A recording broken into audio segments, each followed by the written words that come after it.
Hello guys, नमस्कार, very good morning, welcome है, स्वागत है आप सभी का फिर से। लगातार जारी है हमारा यूट्यूब चैनल सीजी कंप्यूटर्स। आप देख पा रहे हैं मॉडर्न हिस्ट्री, आप देख रहे हैं। टॉपिक जो चल रहा है पिछले क्लास में, जैसा कि आप जानते हैं, देखे हैं गवर्नर्स जनरल ऑफ बंगाल। ठीक है, बंगाल के गवर्नर जनरल की बातें हम कर रहे थे और आज उसका सेकेंड पार्ट है, दूसरा पार्ट है। ठीक है, तो चलिए फिर स्टार्ट करते हैं आज की क्लास। दूसरे पार्ट में क्या कुछ खास है देखने को मिलेगा, तो हम बातें करेंगे। तो जैसा कि आप जानते हैं, मैंने पिछले क्लास में जो बातें मैंने की वो किस पर था। बंगाल के गवर्नर जनरल के रूप में वारेन हेस्टिंग के बारे में मैंने बातें की। ठीक है, इसके बारे में वारेन हेस्टिंग के बारे में मैंने बातें की थी, तो थोड़ा मैं बात कर लूंगा, हल्का से रिविजन टाइप देख लेंगे। वारेन हेस्टिंग के बारे में मैं बताया था कि इनके समय ये प्रथम थे, बंगाल के अंतिम गवर्नर थे और बंगाल के प्रथम गवर्नर जनरल के रूप में इनको नॉमिनेट किया गया था। इस समय बहुत सारी चीजें होती है, बहुत सारी घटनाएं होती हैं जो अब मैं दे चुका हूँ लिस्ट में। महत्वपूर्ण जो घटनाएं हैं, महत्वपूर्ण जो समय था वो था 1773 का। 1773 का रेगुलेटिंग एक्ट आप देखे थे, 1784 का पिट्स इंडिया एक्ट और 1786 का अधिनियम, जब ये वारेन हेस्टिंग की समाप्ति हो जाती है कार्यकाल की।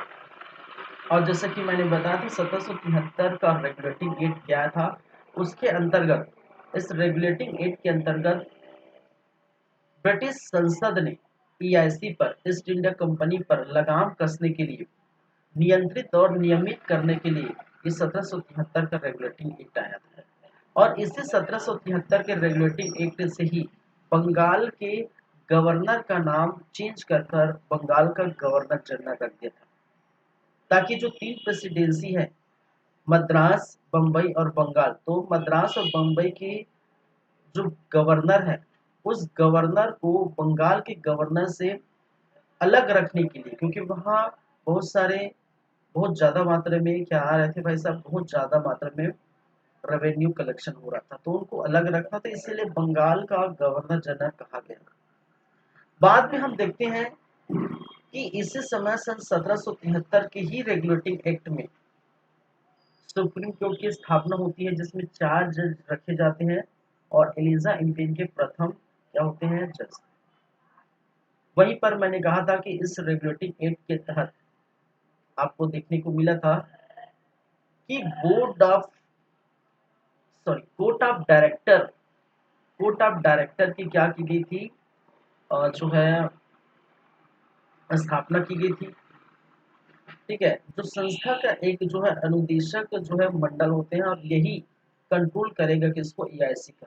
तो इस प्रकार से कोर्ट ऑफ डायरेक्टर का स्थापना कर दी गई थी। साथ ही साथ हम देखे थे इसके बाद सन 1784 का पिट्स इंडिया एक्ट, और पिट्स इंडिया एक्ट 84 का जो पिट्स इंडिया एक्ट है वो किस कारण लाया गया था, वो लाया गया था कि 1773 का रेगुलेटिंग एक्ट में कुछ दोष थे, उसको दूर करना था। और वो दोष क्या थे कि कोर्ट ऑफ डायरेक्टर्स जो है, ठीक है, कोर्ट ऑफ डायरेक्टर्स ईआईसी को पूरी तरह से कंट्रोल नहीं कर पा रहे थे, उनके छोटे छोटे कार्यों को कंट्रोल नहीं कर पा रहे थे। ठीक है, और इसके चलते उन्होंने क्या किया, लगाम कसने के लिए, अच्छे से और लगाम कसने के लिए बोर्ड ऑफ कंट्रोल की स्थापना कर दी गई, जिसमें 6 सदस्य मौजूद होंगे और 2 सदस्य खुद ब्रिटिश संसद के मंत्री होंगे। ठीक है, तो ये किया गया था। फिर साथ में वारेन हेस्टिंग का जब समय समाप्त हो जाता है, उनका कार्यकाल समाप्त हो जाता है, तो उनके बाद सन 1786 का एक अधिनियम पारित किया जाता है। और इस अधिनियम के अंतर्गत क्या देखने को मिलता है कि जो भी अब बंगाल का गवर्नर जनरल बनेगा, एक्चुअली उस किसके लिए लाया गया था, लॉर्ड कॉर्नवालिस के लिए। और जो भी इस बंगाल का गवर्नर बनेगा, गवर्नर जनरल बनेगा, ठीक है, उनको प्रधान सेनापति, कमांडर इन चीफ प्रधान सेनापति की भी अधिकार उनको प्राप्त होगी। साथ ही साथ इस इस अधिनियम के अंतर्गत ये भी कहा गया कि जो भी निर्णायक समिति बनी है, जो निदेशक मंडल बने हैं, उनके निर्णय अगर मैं चाहूँ तो उस समय रद्द कर सकता हूँ। मेरी एक शर्त है कि विशेष परिस्थितियों में उन निदेशक मंडल की जो शर्तें होगी, उनका निर्णय हो गया, उसको मैं रद्द कर सकता हूँ। और ये जो 1786 का जो एक्ट लाया गया, अधिनियम लाया गया, वो सिर्फ और सिर्फ कॉर्नवालिस के लिए आया गया कि कॉर्नवालिस को बंगाल का गवर्नर जनरल बनाने के लिए लाया गया। ठीक है, उनकी उनकी काबिलियत, ठीक है, उनकी ईमानदारी, उनकी वफादारी, ठीक है, वो ब्रिटिश को भा रही थी और जिसके कारण से उनको बुलाना चाहता था। ठीक है, चलिए, फिर हमने लॉर्ड कॉर्नवालिस के समय कुछ बातें की थी, जैसे पुलिस सेवा के जन्मदाता लॉर्ड कॉर्नवालिस थे। ठीक है, जैसे सिविल सेवा के जन्मदाता लॉर्ड कॉर्नवालिस थे। स्थायी बंदोबस्त के भी जन्मदाता लॉर्ड कॉर्नवालिस थे। पृथक का सिद्धांत दिया था, पृथककरण का सिद्धांत दिया था। ठीक है, साथ ही साथ इन्होंने कॉर्नवालिस संहिता देखने को लिए बहुत सारे जो है चीजों का मिश्रण कर दिया गया था। कॉर्नवालिस संहिता बहुत सारे नियमों का जो है मिश्रण कर दिया गया था, जिसको कॉर्नवालिस संहिता के नाम से जाना जाता है। ठीक है, तृतीय आंग्ल मैसूर युद्ध इन्हीं के समय हुआ था। और महत्वपूर्ण बात यह कि कॉर्नवालिस एक इकलौता गवर्नर जनरल है जिनकी मृत्यु भारत में होने के बाद उनका समाधि जो भारत के गाजीपुर स्थान पर उनकी समाधि बनी है। इकलौते ऐसे गवर्नर जनरल। तो इतनी बातें हम कर चुके हैं, इतनी बातें हम पिछले क्लास में देख चुके थे, जैसा कि आप जानते हैं। आगे हम बढ़ते हैं, लॉर्ड कॉर्नवालिस की आगे की हम बातें और करेंगे, क्या क्या चीज है वो हम देखेंगे। ठीक है, चलिए।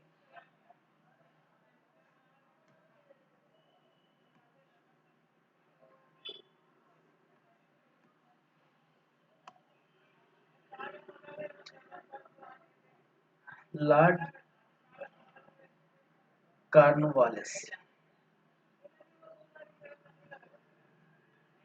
और लॉर्ड कॉर्नवालिस का जो समय था वो आप जानते हैं, सन 1776 के अधिनियम के बाद 76 में ये बंगाल के गवर्नर जनरल बने और सन 1793 तक ये रहते हैं। बाद में दूसरी बात मैंने क्या कहा था, 1805 में ये आते हैं और भारत में, ठीक है, मृत्यु होने के बाद इनकी समाधि यहीं पर देखने को मिलती है। चलिए, इनके समय की एक महत्वपूर्ण व्यवस्था के बारे में आज बात करेंगे। जैसा कि मैंने कहा, एक है अस्थाई बंदोबस्त।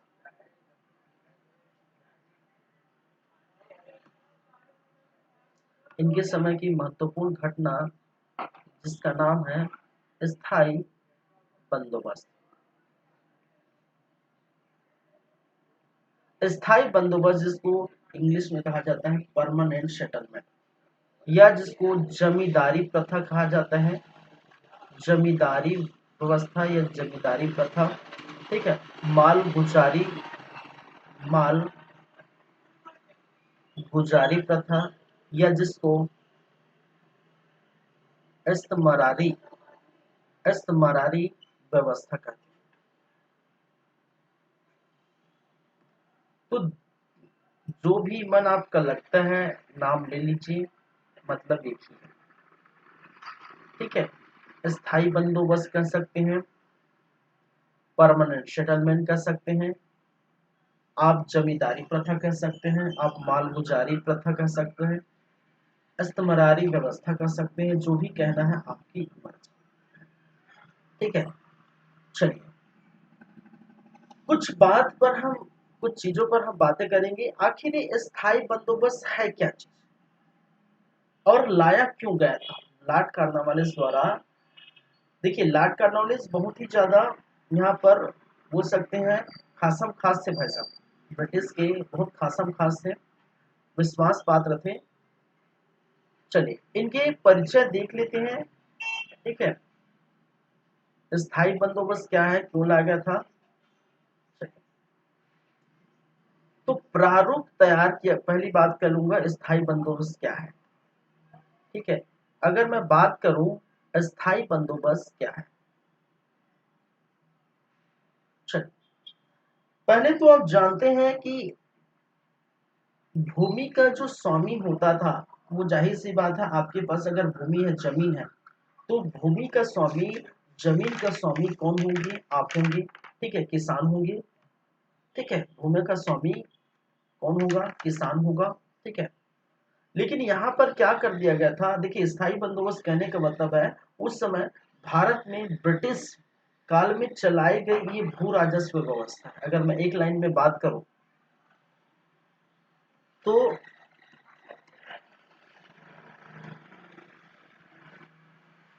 भारत में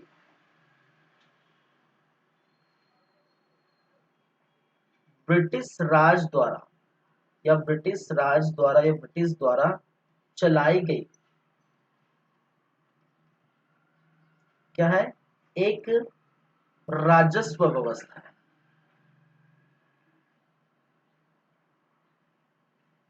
राजस्व व्यवस्था है, ठीक है। और इस राजस्व व्यवस्था में क्या किया गया था?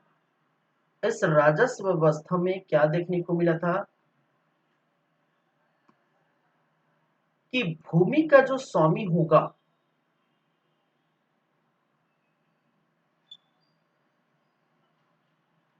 भूमि का स्वामी किसको माना है?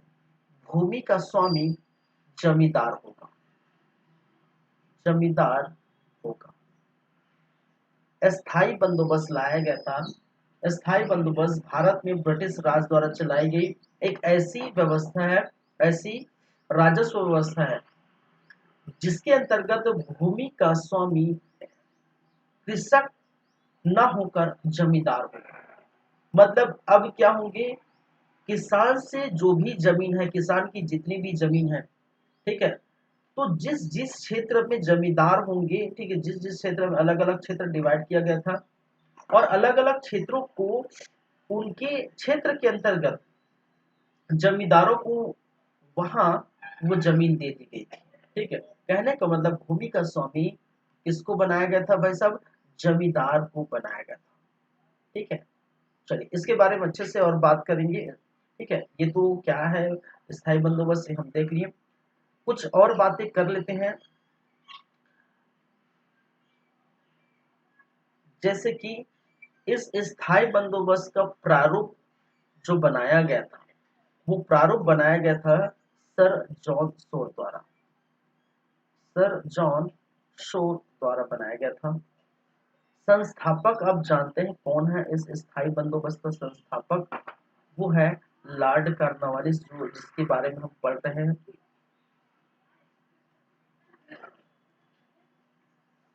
इस स्थायी बंदोबस्त के अंतर्गत अगर हम देखें कब लागू किया गया, लागू कब किया गया है, तो 22 मई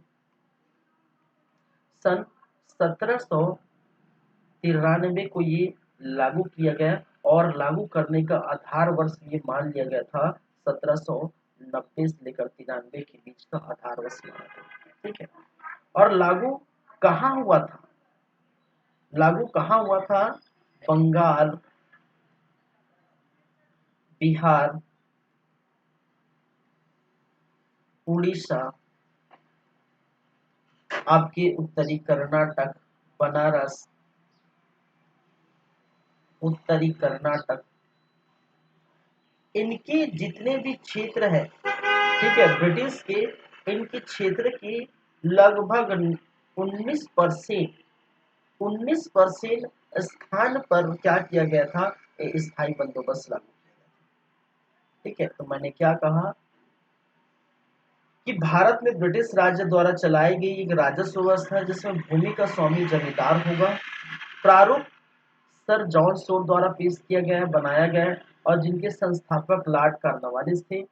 लागू हुआ था 22 मई 1993 को और 90 से 91 आधार वर्ष मानकर की गई थी।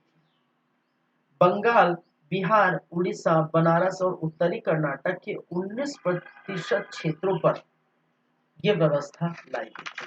ठीक है, चलिए अब जैसा कि मैंने क्या कहा, स्थायी बंदोबस्त के अंतर्गत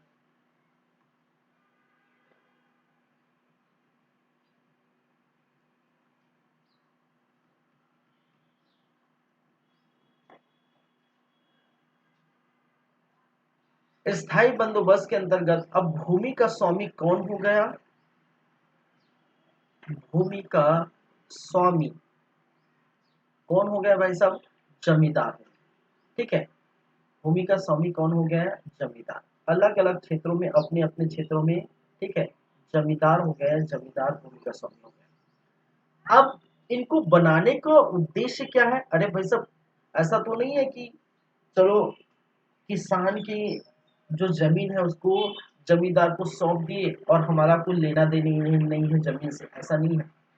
ब्रिटिश ये चाहती है, ब्रिटिश ये चाहती है कि जिस क्षेत्र में, ठीक है, जमींदार जिस क्षेत्र में कार्य कर रहे, जिस क्षेत्र के लिए जमींदार बनाया गया है, समझिएगा पूरी बात।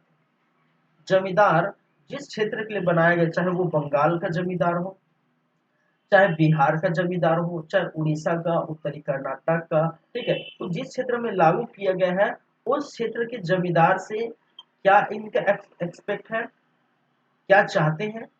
तो चाहते ये है कि भाई साहब जिस क्षेत्र से रेवेन्यू आ रहा है, जिस क्षेत्र से रेवेन्यू कलेक्शन आप करेंगे, समझिएगा, रेवेन्यू कलेक्शन जमींदार द्वारा एक विशेष क्षेत्र में क्या की जाएगी, अपने अपने क्षेत्र में रेवेन्यू कलेक्शन की जाएगी। ठीक है, जमींदार बनाने की शर्तें हैं। और रेवेन्यू कलेक्शन होगी तो आपको ये ध्यान देना है कि रेवेन्यू कलेक्शन में 10/11 10/11 हिस्सा, 10/11 हिस्सा या 10/12 भाग, हिस्सा बोलने से अच्छा भाग, 10/11 भाग आप किसको देंगे भाई साहब? 10/11 भाग आप देंगे EIC को, ईस्ट इंडिया कंपनी को। ठीक है, जितना भी रेवेन्यू कलेक्शन हो, उस रेवेन्यू कलेक्शन का 10/12 भाग आप किसको देंगे? EIC को देंगे। साथ ही साथ, साथ ही साथ अब बच गए कितना? बच कितना गया भाई? 1/11, और उतने ही तो बचेगा, 1/11 भाग बच गए। और 1/11 भाग आप किसको देंगे? देंगे किसी को नहीं, खुद रखेगा, जमींदार का होगा, जमींदार का होगा। ठीक है, तो देखिए यहाँ पर फिर से राजनीतिक चल रही है, धीरे धीरे धीरे धीरे पूरी भारत को जो है कब्जे में करने की ये स्थिति है, प्लानिंग है।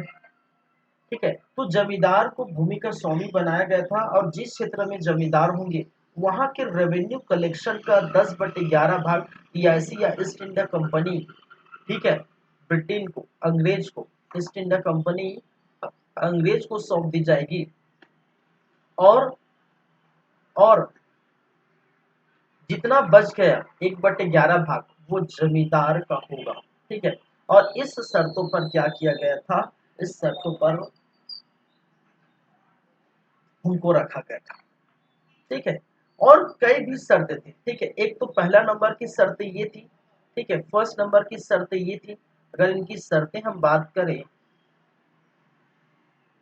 फर्स्ट नंबर की शर्तें, भूमि का स्वामी तो ऐसे नहीं बना देगा भाई साहब। फर्स्ट नंबर की शर्त ये है कि इस प्रकार से आप रेवेन्यू देंगे। दूसरे नंबर की शर्तें, यदि आप रेवेन्यू नहीं दे पाते समय पर, ठीक है, अगर रेवेन्यू समय पर नहीं दे पाते, तब की स्थिति में क्या होगा? उस जमींदार की जमीन की नीलामी कर दी जाएगी और नया जमींदार जो रेवेन्यू इतना देगा उस नए जमींदार को लाया जाएगा। इसका मतलब जमींदार पर भी लगाम लगाया गया है। ठीक है, मैंने क्या कहा? जमींदार समय तक, समय में रेवेन्यू नहीं दे पाया, रेवेन्यू नहीं देता, नहीं दे पाया, तो क्या होगा, तो उनकी जमीन की क्या होगी, उनकी जमीन की जो है नीलामी होगी, और नीलामी होगी, और दूसरा कोई भी जमींदार बनेगा, दूसरा जमींदार बनेगा। ठीक है, इसी शर्तों पर दूसरा जमींदार बनेगा। ठीक है, और जो भी जमींदार होगा, ठीक है, पहले के जमींदार को बर्खास्त किया जाएगा, पहले के जमींदार को क्या किया जाएगा, बर्खास्त किया जाएगा। इसका मतलब क्या है, इसका मतलब क्या है, अब जमीन ना तो ब्रिटिश के पास है, ना तो किसान के पास है, किसान के पास ऑलरेडी है, इनसे छीन ली गई है, छीन कर जो जमींदार को दी गई है। तो जमीन जो है ना ब्रिटिश के पास है, ना किसान के पास है तो जमींदार के लिए के पास, लेकिन वहां पर भी लगाम लगाया, तो इसका मतलब इसके पास भी एक तरह से नहीं है।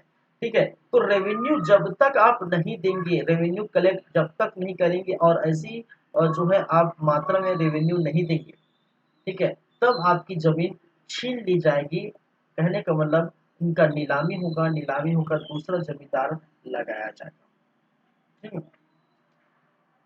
साथ ही साथ जमींदारों का जो पोस्ट होगा, थर्ड नंबर की बात, जमींदार का जो पोस्ट होगा, ठीक है, जमींदार का जो पोस्ट होगा वो वंशानुगत है, वंशानुगत। ठीक है, वंशानुगत समझते ना वे सब, जमींदार का पुत्र ही जमींदार बनेगा, तो इस प्रकार से वंशानुगत करने लगा। पहली चौथी बातें, तीसरी बातें और चौथी बातें इनमें से है कि ये जमीन हस्तांतरित होगा, हस्तांतरित होगा। हस्तांतरित कहने का मतलब है, यदि आप, ठीक है, यदि आप क्या करना चाहते हैं, रेवेन्यू चुका नहीं पा रहे हैं, हर साल ये डेट बांधेगा। ठीक है, मान के चलिए, ठीक है, मान के चलिए अभी जनवरी है, ठीक है, जनवरी का महीना है, और जनवरी के महीने में 2023 है, जनवरी का महीना, अगर आपको ये कहा गया कि 1 जनवरी को, 1 जनवरी से आपका स्टार्ट हो गया है स्थायी बंदोबस्त, ठीक है, अगले 2 जनवरी 2 फरवरी सॉरी 1 फरवरी को, दूसरे महीने 1 फरवरी को मेरा रेवेन्यू आना चाहिए, 1 मार्च, 1 अप्रैल, इस प्रकार से अगर डेट बांधे तो उसी दिन, उसी समय, जितना समय बांधा गया है उसी दिन मेरा रेवेन्यू आना चाहिए। अगर नहीं आता, रेवेन्यू नहीं आता, नहीं कलेक्ट कर पा रहे हैं, तो उस जमीन का पूरी तरह से नीलामी कर दी जाएगी, और नीलामी करने के बाद दूसरा जमींदार हम ढूंढेंगे। ठीक है,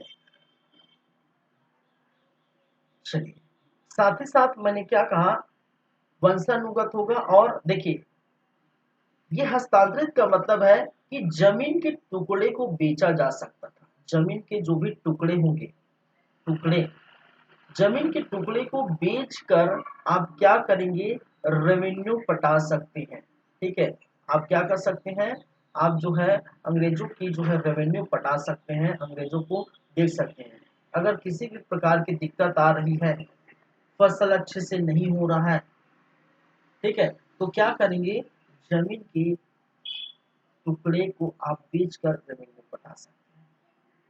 ठीक है, तो ये थी स्थायी बंदोबस्त और उनकी कुछ शर्तें, और कुछ इसी शर्तों पर जमींदार को रखा गया था। ठीक है, और यही है स्थायी बंदोबस्त, लेकिन इनकी बहुत सारी खामियां थी।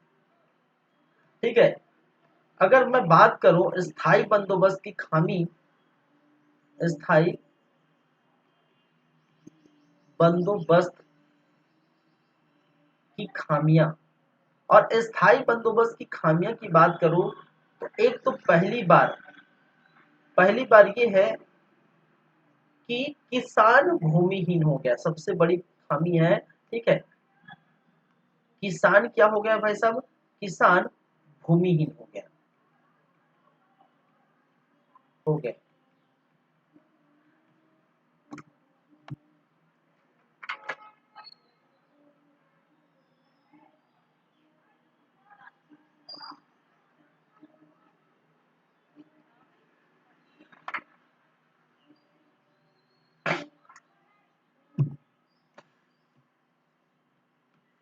दूसरी बात है, जो जमींदार है, जमींदार को ये नहीं बताया गया था कि कितना रेवेन्यू लेना है, ठीक है, तो पूरा फिक्स नहीं था।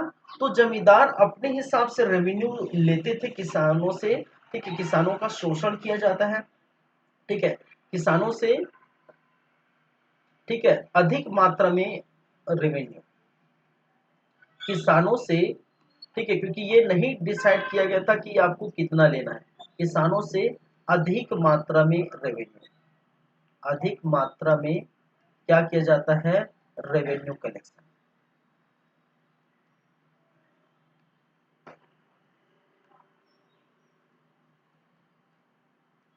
अधिक मात्रा में रेवेन्यू कलेक्शन होने लगा, तो किसानों का एक प्रकार का शोषण होता था, अधिक मात्रा में रेवेन्यू लिया जाता था, ब्रिटिश को पता नहीं चलता था, और जमींदार इस पैसे को अपनी जेब में डाल लेता था, ठीक है, तो घूम फिर कर किसानों का ही शोषण हो रहा है।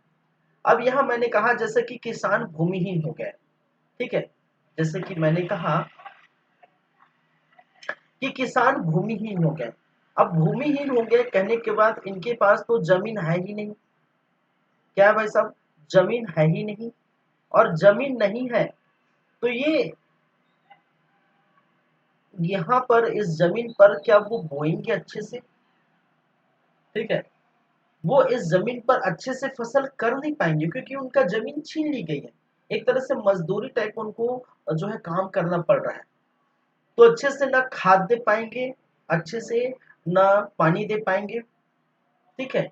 बहुत सारे किसान क्या होता है, इस स्थान को छोड़कर, इस स्थान को छोड़कर बंगाल या बिहार के स्थान को छोड़कर दूसरी जगह, ठीक है, खासकर मैं ये बात करूं बंगाल की, खासकर बात करूं, ठीक है, ये दूसरे जगह बंगाल से बाहर दूसरे जगह शहर क्षेत्र में, शहर इलाके में क्या हो जाते हैं, काम धंधा करने चले जाते हैं, काम करने चले जाते हैं, मजदूरी, दिहाड़ी मजदूरी या मजदूरी करने के लिए ये मजबूर हो जाते हैं, ठीक है। किसान भूमिहीन हो गए, किसी किसान के पास कोई भूमि नहीं है, तो दूसरों की गुलामी करने से अच्छा, अपने पास जो भूमि नहीं तो दूसरों की गुलामी करने से अच्छा किसान अब गांव से निकलकर शहर में बसने लगे, शहर में बसने लगे, मजदूरी करने लगे, काम धंधा ढूंढने लगे, फैक्ट्री, देखिए उस समय तो ऐसा नहीं थी एकदम जो है फैक्ट्री उक्ट्री है तो चलो भाई इंडस्ट्रियल एरिया में जाकर काम कर लिए, ठीक है, तो कहीं कहीं एक तो मजदूरी भी करने लगे, थोड़ी बहुत कहीं मिलता, और सबसे बड़ी बात काम जो करने लगते हैं खासकर सैनिक कार्य में जुड़ जाएगा, ठीक है, बाद में देखेंगे धीरे धीरे सैनिक कार्य में वो जुड़ जाते हैं, क्योंकि उस समय ऐसा काम नहीं है चलो भाई फैक्ट्री या ऑफिस में जाके काम कर ले, या किसी ऑफिस में जा ले या जो भी है, तो खासकर ये सैनिक कार्य वगैरह या हल्की फुल्की जो मजदूरी करते हैं, कहीं ना कहीं कुछ तो काम चल रहा होगा, ऐसी स्थिति में काम करते हैं। इधर जमीन धीरे धीरे क्या हो रही थी, जमीन बंजर पड़ती जा रही थी, ठीक है, धीरे धीरे क्या होता है, जमीन बंजर पड़ते रहे। अरे भाई आप किसान होंगे तो आपको अच्छी तरीके से समझ आएगा, ठीक है, वहां पर अगर लगातार जो खाद, कंपोजिट खाद, लगातार खाद नहीं देंगे, तो जब तक खाद नहीं देंगे अच्छे से वो भूमि उपजाऊ नहीं होगा, फसल अच्छे से नहीं देगा। अब जब उपजाऊ नहीं होगा, फसल अच्छे से नहीं देगा, तो फसल जब होगा ही नहीं, फसल अच्छे से होगा ही नहीं, तो हम रेवेन्यू कहाँ से देंगे, ठीक है, फसल अच्छे से होगा ही नहीं कि रेवेन्यू हम कहाँ देंगे, क्योंकि ये सभी का बागडोर कौन संभालता था, किसान संभालते थे, उनकी जमीन थी, तो पूरा भरपूर मात्रा में कंपोजिट खाद वगैरह देते थे, भरपूर मात्रा में पानी देते थे, ठीक है, सब जो है यहाँ पर अच्छा फसल होता था, लेकिन किसानों का लगातार पलायन होते गए इसी बंदोबस्त के चलते, शहर क्षेत्र में बस गए, और वहाँ कुछ अन्य कारण, वो जो है अपनी जो है जीवनचर्या, अपनी जो है जीविका चलाने के लिए कुछ अन्य काम कर रहे थे, ठीक है। अब यहाँ पर देखने को मिलेगा धीरे धीरे, अब मैंने कहा था कि बंगाल में उस समय, उस दौर में बंगाल में बहुत ज्यादा अकाल पड़ा था, ठीक है, तो अकाल का कारण क्या था, यही है जमीन की कोई जो है देख रेख नहीं है, जितना देख रेख किसान करता था उतना देख रेख ना ब्रिटिश करता था, और ना ही जमींदार करते, जमींदार को तो मतलब नहीं था, उनको रेवेन्यू कलेक्ट करना है, रेवेन्यू कलेक्ट करके ब्रिटिश को देना है, ब्रिटिश जो है अपना जो चला रहे हैं, और ब्रिटिश को भी मतलब नहीं है, रेवेन्यू तो आ रहा है। लेकिन जब ऐसी स्थिति है, बाद में जब चल रहा था, बाद में ऐसी स्थिति आती है कि रेवेन्यू यहाँ से अब थोड़ी थोड़ी जो है कम आने लगे। ठीक है, बंगाल से। क्यों? क्योंकि यहाँ पर जो है जमीन हल्की सी अब यहाँ बंजर होने लगे, कम उपजाऊ होने लगा। ठीक है, तो यहीं पर एक नियम है जिसको हम कहते हैं सूर्यास्त का नियम। ठीक है, ब्रिटिश का क्या है? सूर्यास्त का नियम। और सूर्यास्त का नियम ये कहता है, सूर्यास्त का नियम ये कहता है कि जो डेट दिया जाएगा, ठीक है, जो समय, ठीक है, जो समय एवं जो डेट या दिनांक, जो समय एवं दिनांक दिया जाएगा किसको भाई साहब? जमींदार को। जो समय और दिनांक दिया जाएगा, उसी उसी टाइम क्या करना है? उसी टाइम रेवेन्यू क्या करना है? पटाना है। और ये मैं सूर्यास्त क्यों बोल रहा हूँ? क्योंकि जो समय और दिनांक दिया जा रहा है, ये मान के चलिए 1 जनवरी है, और 1 जनवरी को सूर्यास्त के पहले 5-6 बजे के पहले, ठीक है, सूर्यास्त होता है 5 बजे, 4:30-5 बजे, ठीक है, तो सूर्यास्त के पहले आपको उसी समय जमीन की जो है रेवेन्यू पटाना पड़ेगा। ठीक है, जमीन की क्या है? रेवेन्यू पटाना पड़ेगा। ठीक है, नहीं तो आपकी जो है जमीन क्या होगी? जमीन क्या हो जाएगी? नीलामी हो जाएगी। क्या हो जाएगी भाई साहब? नीलामी दी जाएगी। ठीक है, यही चीज है। दूसरी बात एक और है, एक और प्रथा इसी के को हम कहते हैं दूरवासी प्रथा। दूरवासी प्रथा, ठीक है, या दूरवासी जमींदारी प्रथा। दूरवासी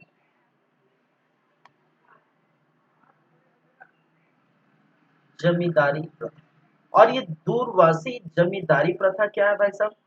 देखिए, इसके अंतर्गत मैंने क्या कहा कि ये किसान, तो अब देखिए किसान तो भूमि का मालिक नहीं रहा है, और यहाँ पर अब क्या देखने को मिलती है कि जो भूमि है, मैं यहाँ लिख देता हूँ,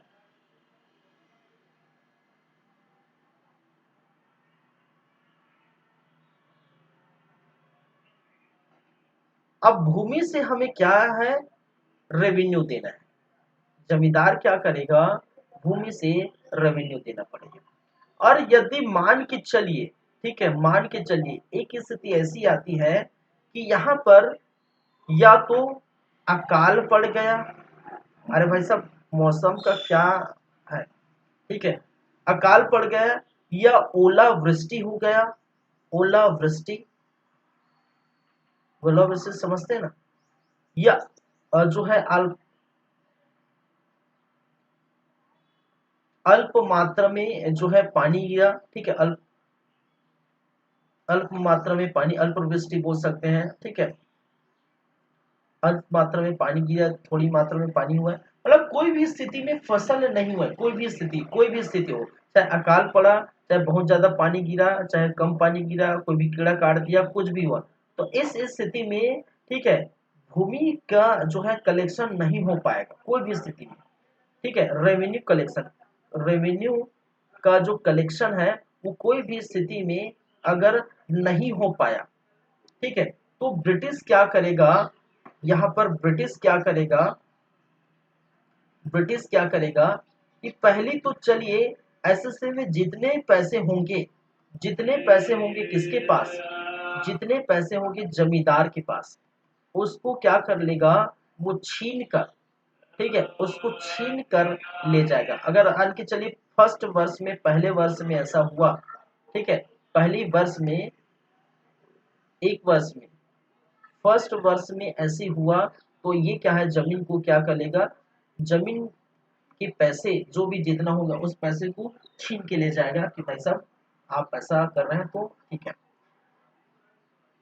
उसके बाद उनको क्या दिया जाएगा कि आपको मोहलत दिया जाएगा कि आने वाले समय में अगर स्थिति ऐसी आएगी, ठीक है, आने वाले समय में स्थिति आएगी तो जमीन से आप क्या कर सकेंगे, नीलामी कर, ठीक है। लेकिन जमींदार को एक और मौका दिया गया था, एक और, जैसे कि मैंने क्या कहा था शर्तें के अंतर्गत, कि उस जमीन के टुकड़े को आप बेच सकते हैं, उस जमीन के टुकड़े को बेच कर आप किस जो है ब्रिटिश का जो रेवेन्यू है उसको पटा सकते हैं। तो यहाँ पर आपको देखने को मिलेगा कि बंगाल से दूर, ठीक है, जमींदार कहाँ जाएगा, बंगाल से दूर, जहां शहरी क्षेत्रों में, चाहे जो साहूकार हो, ठीक है, जो भी साहूकार, साहूकार वगैरह जो पैसा वैसा देते हैं, जहां पर अगर कोलकाता, बंगाल से दूर कोलकाता होगा, कोलकाता हो गया, मुर्शिदाबाद हो गया, ठीक है, वगैरह, मुर्शिदाबाद आदि जो बड़े क्षेत्र में, वहां के जो साहूकार क्या देंगे, इस जमीन, जो भी जमीन है उस जमीन का क्या देंगे, कागज उनको दिखाएंगे, ठीक है, क्या है, जमीन का कागज यहाँ पर एक प्रकार का गिरवी रखेंगे, ठीक है, जमीन का क्या है, कागज गिरवी रखेंगे, और गिरवी रख कर वहां से क्या लाएंगे, पैसा, और पैसा लाके ब्रिटिश को रेवेन्यू देना है, वहां से क्या करना है, पैसा लाना है, पैसा लाके ब्रिटिश को रेवेन्यू टैक्स के रूप में जितना भी, जो भी मैंने कहा है, 10/11 हिस्सा, ठीक है, जो भी रेवेन्यू जितना बनता है उतना आपको देना है, ठीक है।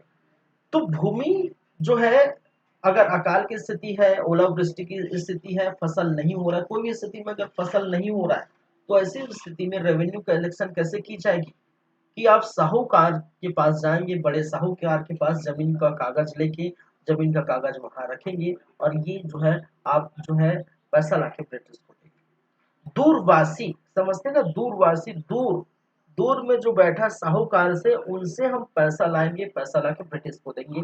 इसी कारण से ये जो नाम पड़ा है, ये पड़ा है दूरवासी जमींदारी प्रथा। सूर्यास्त का नियम भी इसी कारण पड़ा है कि समय और दिनांक जो भी डेट दिया रहेगा, उसी समय के सूर्यास्त के पहले ही वो आपको चुकाना पड़ेगा, नहीं तो जमीन क्या हो जाएगी, नीलामी हो जाएगी, ठीक है। अब ऐसी स्थिति में देखिए, ऐसी स्थिति में बहुत सारे जमींदार अपनी जमीन खो बैठते हैं, ठीक है, बहुत सारे जमींदार क्या करते हैं भाई साहब, अपनी जमीन क्या करते हैं, खो बैठते हैं। और ऐसे जमींदार, ऐसे जमींदार जो अपनी जमीन खो बैठते हैं, बाद में आपको देखने को मिलेगा, ठीक है, कि 1857 की क्रांति होगी तो उसमें किसान जो है भाग लेंगे, वहां के, यहाँ के जो जमींदार जिसको निकाल दिया गया है वो भाग लेंगे। लेकिन कुछ मात्रा में, कुछ क्या बहुत मात्रा में जो जमींदार, ठीक है, ब्रिटिश का साथ देते हैं। तो कारण क्या है, कारण ये है कि ब्रिटिश जो है जमींदार को भूमि का स्वामी बनाया गया था, और जो भूमि का स्वामी है वो ब्रिटिश का ही साथ देते हैं। चलिए आगे बात करते हैं, किसकी हम बातें करेंगे। अब देखिए, इस स्थायी बंदोबस्त में अगर हम बात करें तो ईआईसी को क्या लाभ होता है, ब्रिटिश सरकार को क्या लाभ होता है, ब्रिटिश कंपनी को क्या लाभ होगा, ठीक है। तो जैसे कि मैं यहाँ पर लिख देता हूँ, स्थायी बंदोबस्त से, स्थायी बंदोबस्त से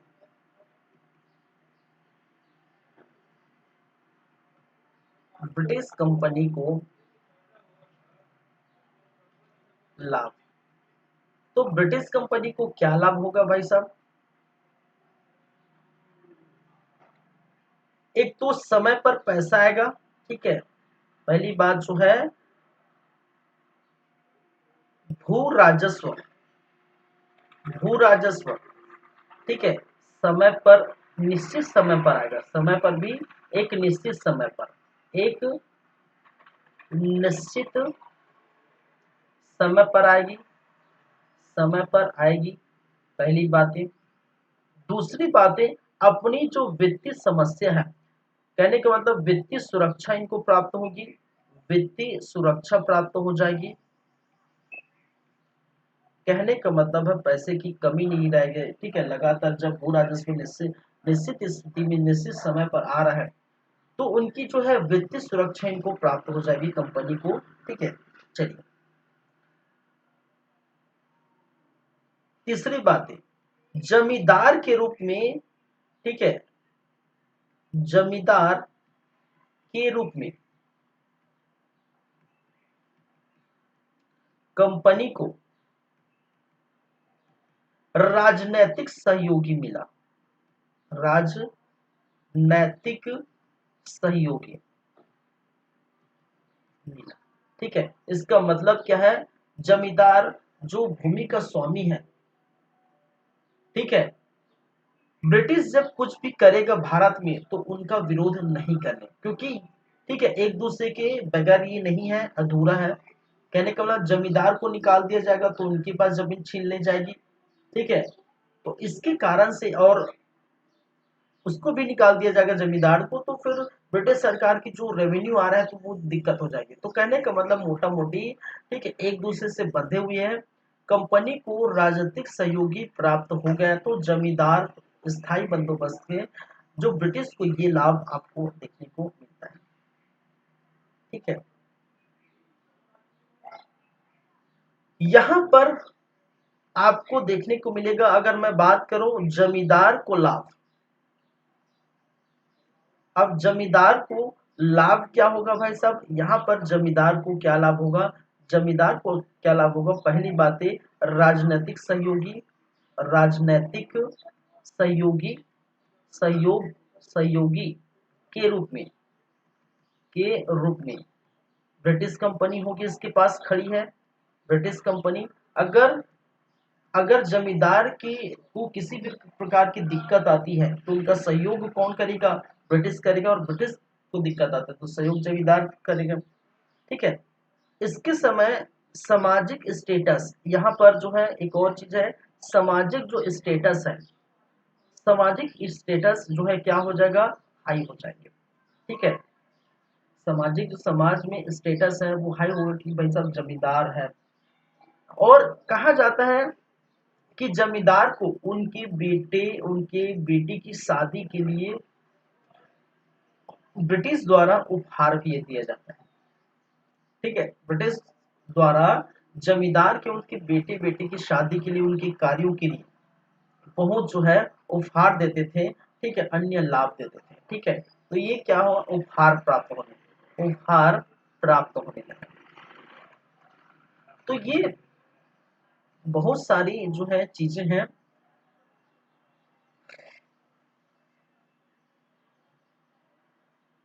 चलिए ठीक है, तो जमींदार को ये लाभ हुआ, स्थायी बंदोबस्त कंपनी को ये लाभ हुआ, वो आप जैसा कि देख रहे हैं, ठीक है।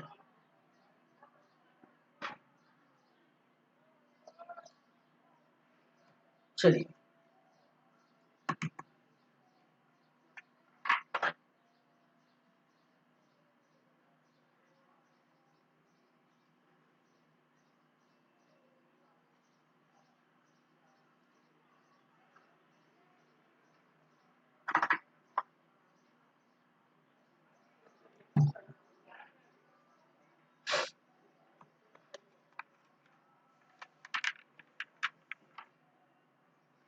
आगे बढ़िया।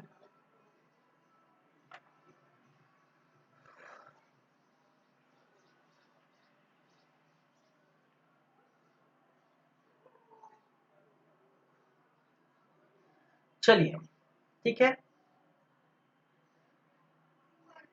तो ये हो गया, इसकी हम यही बातें करेंगे, ठीक है। नेक्स्ट हम बातें करेंगे, जैसे कि मैंने कहा सर जॉन सो के बारे में उतना हम बातें नहीं करेंगे, ठीक है। हम बातें करेंगे लॉर्ड वेलेजली, ठीक है, लॉर्ड वेलेजली की हम बातें करेंगे यहाँ पर, ठीक है। तो चलिए फिर उसकी चर्चा कर लेते हैं। 98 से 1805।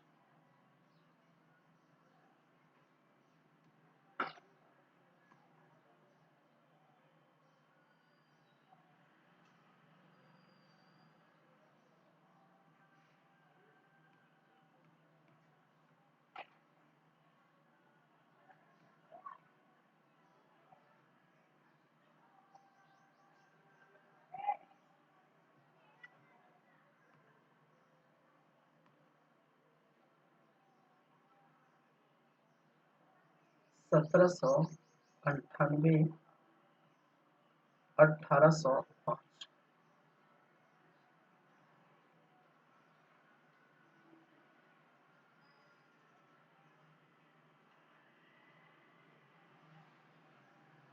चलिए, तो लॉर्ड बेली जली के समय प्रमुख घटना या प्रमुख बातें हम करेंगे इस समय की।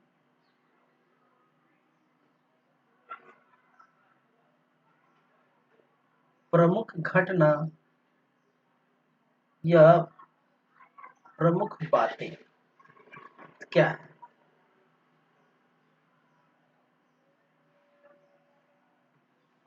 इनके समय क्या क्या देखने को मिला? तो सबसे फर्स्ट वो है सहायक संधि।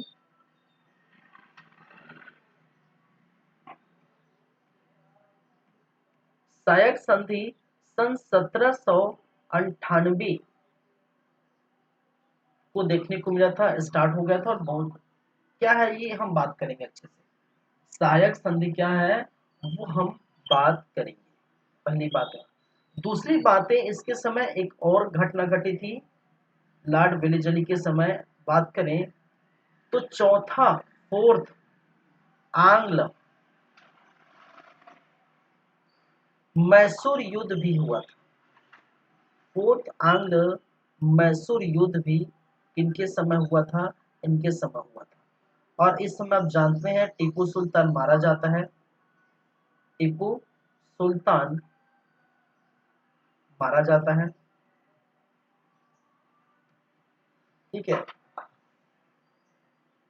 तीसरी घटना इनके समय की, तीसरी घटना बीसिन की संधि होती है। बीसिन की संधि, ठीक है, 1802 में। और ये मैं पूरा बता चुका हूं। मराठों के बीच जो है, मराठा और अंग्रेजों के बीच जो संधि होती है उसका नाम है बेसिन की संधि, आपको देखने को मिलता है, ठीक है। चलिए, साथ ही साथ इसी समय सेकंड आंग्ल मराठा युद्ध देखने को मिल जाता है, ठीक है।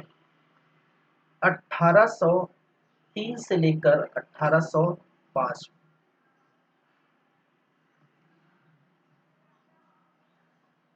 पांचवें नंबर पर बात करें तो 1803 में इन्होंने, अंग्रेजों ने लाल किला पर भी कब्जा किया। इसके समय अंग्रेजों द्वारा, अंग्रेजों द्वारा लाल किले पर कब्जा, लाल किले पर क्या है?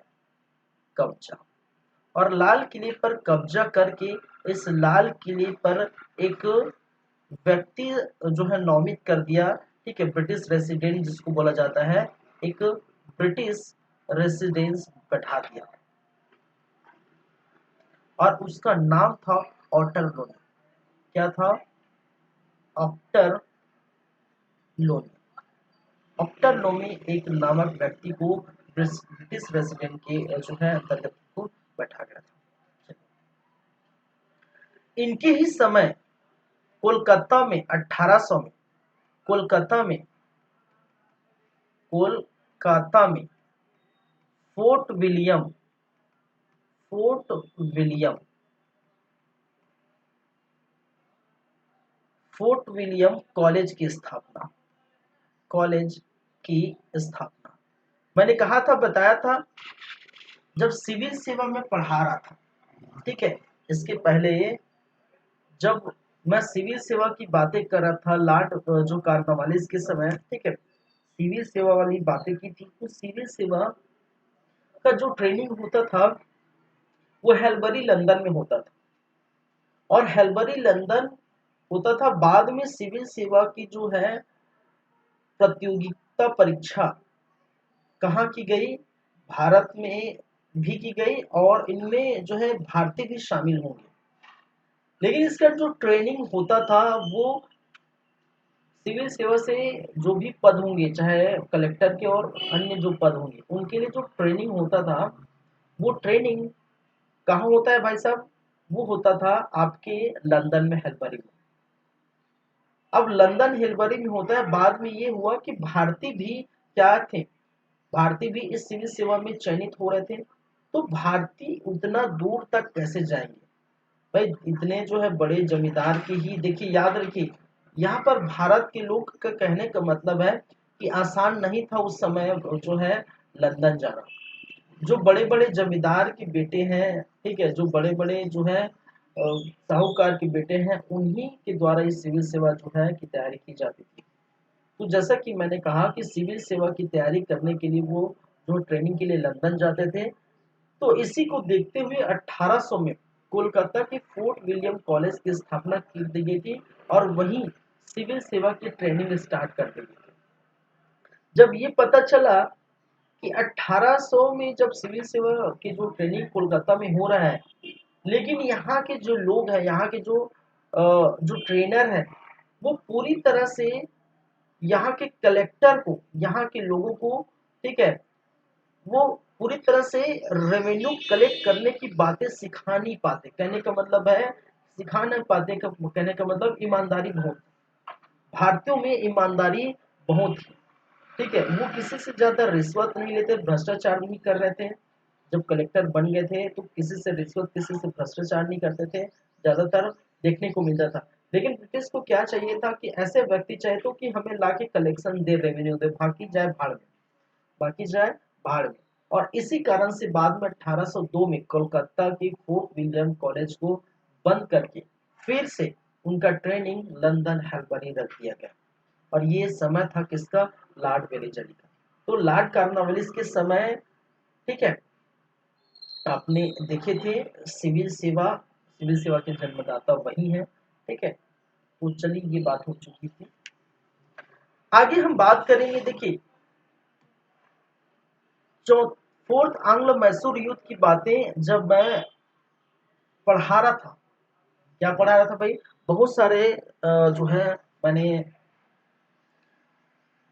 जब स्थान की बातें की थी, जो ब्रिटिश के समय, ब्रिटिश काल के समय 18वीं शताब्दी में नए जो राज्य का उदय हुआ था, उसके अंतर्गत हमने पढ़े थे आपका अवध पढ़ा था, हैदराबाद पढ़ा था, बंगाल पढ़ा था, ठीक है, मैसूर पढ़े थे, आपके कर्नाटक पढ़े थे, महाराष्ट्र मराठा पढ़े थे। ये सारी चीजें हम पढ़े थे। तो उसी समय मैंने बताया था अंग्रेज और मैसूर के बीच जो युद्ध हुआ था, ठीक है, चार, उसमें आंग्ल मैसूर युद्ध, ठीक है। तो चार में टीपू सुल्तान, ठीक है, और उनके पिताजी हैदर, ठीक है, उनके पिताजी और टीपू सुल्तान दोनों, चारों में, दो में इनके पिताजी हैदर अली लेते हैं और दो में टीपू सुल्तान भाग लेते हैं। और इन्हीं के समय जो युद्ध होता था, और युद्ध में, लास्ट युद्ध में टीपू सुल्तान मारा जाता था। ये बातें मैंने की, तो ये बातें को मैं नहीं करूंगा। बीसिन की संधि की भी मैंने बातें की थी कि बीसिन की संधि अंग्रेजों और किसके बीच, मराठों के बीच हो गया था। जो कि मराठा अपने अपने ही अंदर गुटबाजी कर रहे थे। मराठा क्या कर रहे थे, अपने ही अंदर क्या कर रहे थे, अपने मराठा क्या है, अलग अलग स्थान में बढ़ गए थे, ठीक है, अलग अलग स्थान में बढ़ गए थे। इंदौर में होलकर अलग आ गया था, ठीक है, आपके इस तरफ आप जाएंगे तो भोसले आ गया था, नागपुर का भोसले, ठीक है, फिर अलग अलग स्थानों में भोसले, होलकर, ठीक है, सिंधिया, ये सभी अलग अलग बढ़ गए थे। और उसमें आपको देखने को मिला था कि वही राजनीतिक सत्ता जाग उठी थी, जिसके कारण से, ठीक है, एक दूसरे के ऊपर ही जो है नियंत्रण बैठाना चाहते थे, जिसके कारण से यहाँ के जो पेशवा है, यहाँ के जो मराठे हैं, वो ब्रिटिश के पास चले जाते हैं और ब्रिटिश को अपनी चीजें जो है बेचकर, ठीक है, उनसे सुरक्षा प्राप्त करते हैं अपने ही लोगों से। और इसके तहत बीसिंग की संधि हुई थी, ठीक है। तो ये भी हम पूरी अच्छी तरीके से देखे थे। सेकंड आंग्ल मराठा युद्ध भी हमने देखे थे, ठीक है, ये हम पूरी तरह से बात कर चुके हैं। मैंने लाल किले के बारे में कब्जे में बताया था, और ये फोर्ट विलियम की बातें भी मैं लॉर्ड कॉर्नवालिस के समय बताया था। तो इसमें इस जितने पॉइंट हैं, उसमें सिर्फ एक पॉइंट बचता है, जिसके बारे में आप कभी पढ़े भी नहीं होंगे, जाने भी नहीं होंगे। कहने का मतलब पढ़े होंगे, लेकिन मैं पढ़ाया हूँ उसमें आप पढ़े नहीं होंगे, कहने का मतलब, ठीक है। तो सहायक संधि अभी के बारे में अभी तक नहीं बताया हूँ, ठीक है। तो लॉर्ड वेलेस्ली के समय एक सबसे महत्वपूर्ण जो घटना घटी थी, ठीक है, वो था एक, क्या है, वो है सहायक संधि। अब हम पढ़ेंगे क्या है ये सहायक संधि, इसकी हम बातें करेंगे, ठीक है। चलिए,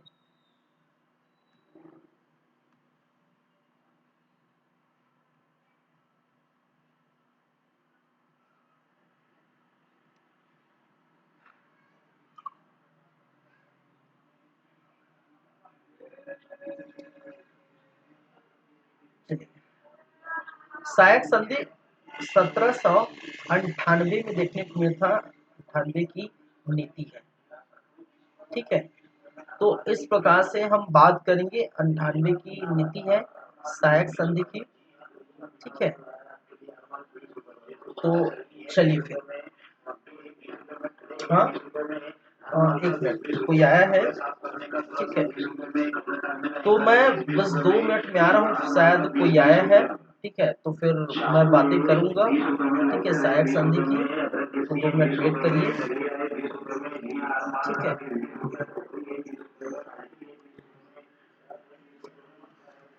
चलिए, हाँ, एक मिनट, ठीक है।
सॉरी गाइस, फिलहाल मुझे जाना पड़ेगा, एक्चुअली मेडिकल इमरजेंसी है अभी, ठीक है। तो मैं इस क्लास को मैं इतना ही रखूंगा, ठीक है। बाद में क्लास के बारे में हम अलग भी हम चर्चा करेंगे, बाद में हम इनके बारे में सहायक संधि के बारे में हम चर्चा करेंगे, ठीक है। अ, चलिए, ठीक है, तो फिर रखते हैं। आज इतना ही हो पाएगा क्योंकि थोड़ा मेडिकल इमरजेंसी है, मुझे जाना पड़ेगा। तो फिर आप हमारा यूट्यूब चैनल देखते रहिए, ठीक है। नेक्स्ट टाइम हम बात करेंगे, ठीक है। चलिए, थैंक यू।